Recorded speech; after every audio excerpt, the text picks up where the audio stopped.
हमारे जहन में एक सवाल है, आपको ऑन कैमरा इसका जवाब देना है। आज हम तमाम मंदिरों में देख रहे हैं कि जो पुजारी होते हैं, जो वहाँ की आरती करते हैं, मतलब 95% अगर हम बात करें तो वहाँ पे पंडित लोग रहते हैं। तो आप ये बताइए कि क्या अगर कोई शूद्र मंदिर का पुजारी नहीं बन सकता है? कोई शूद्र को यह हक नहीं मंदिर में बैठ कर गीता और जो भी मंत्र है उसका जाप कराए? आप कभी पतंजलि योगपीठ गए? नहीं। आप कभी पंडित श्री राम शर्मा द्वारा स्थापित गायत्री परिवार में गए?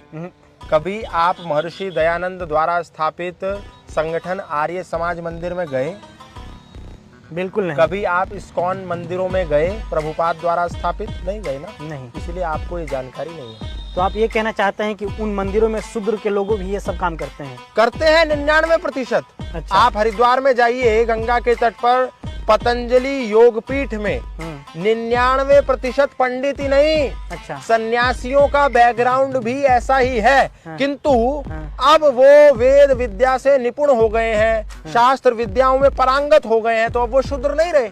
अच्छा, वो ब्राह्मणत्व को प्राप्त हो गए। अच्छा, तो जो भी लोग ऐसा सोचते हैं तो इसका मतलब उसका सोच गलत है? गलत है। आप जाइए ना आर्य समाज मंदिर में, पुरोहित भी ऐसे हैं जो आज की दृष्टि से शूद्र बैकग्राउंड के हैं, लेकिन मैं उन्हें शूद्र नहीं मानता, क्योंकि अब वो शास्त्रों के जानकार हो गए, तो शूद्र कहां से रह गए वो?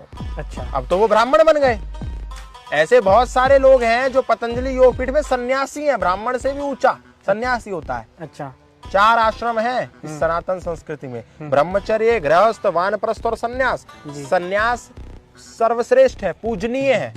तो सन्यासी कितने सारे हैं जो उसी बैकग्राउंड के हैं, जो हमारे पूज्य योग ऋषि बाबा रामदेव जी, वो कोई मिश्रा, वो कोई दुबे, वो कोई शर्मा, वो कोई त्रिवेदी, चतुर्वेदी, द्विवेदी इस परिवार के नहीं है।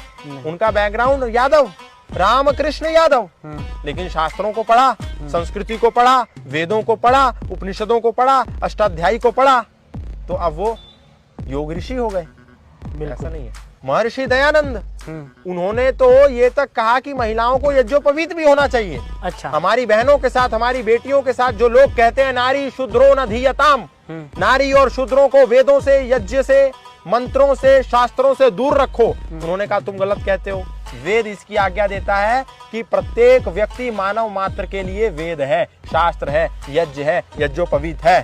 उन्होंने सबको एक पंक्ति में लाके खड़ा कर दिया, लेकिन अभाव है। अरे और तो और जो विदेशी अमेरिका से आते हैं, जो कनाडा से आते हैं, जो रशिया से आते हैं, जो जापान से आते हैं, प्रभुपाद ने देखा कि ये अमेरिकन शूद्र है, ये अमेरिकन ब्राह्मण है, ये अमेरिकन वैश्य है, ये अमेरिकन क्षत्रिय है, इसको पंडित बनाना है, इसको धोती पहनानी है, इसको झाड़ू लगवाना है, इसको बाहर करना है। नहीं, आज जितने भी इस्कॉन में पंडित हैं, उनके बैकग्राउंड क्या है?